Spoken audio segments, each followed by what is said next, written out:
কত সুন্দর দাদা দেখে দাদা কাকা তুমি তো আশীর্বাদ এবং সরাসরি সিসিটিভিতে 100 মাইনাস 50 30,000 তিনি তার একেবারে দল মিলে 100 টাকা দিয়েছে 100 টাকা দিয়েছে 150 লাঠি হাতে তাদের অস্ত্রশস্ত্র এটার দাম শুনে আমরা পাগল হয়ে যাবে বলছি ধরে এইটা 100,000 150,000 দীর্ঘক্ষণ ধরে ওই এগুলো আমার দাদা ভাই টুন্ডাও হয়ে আছে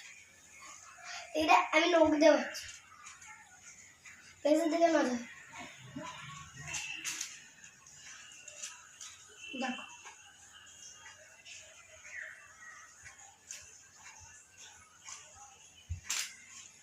এইটা মুছে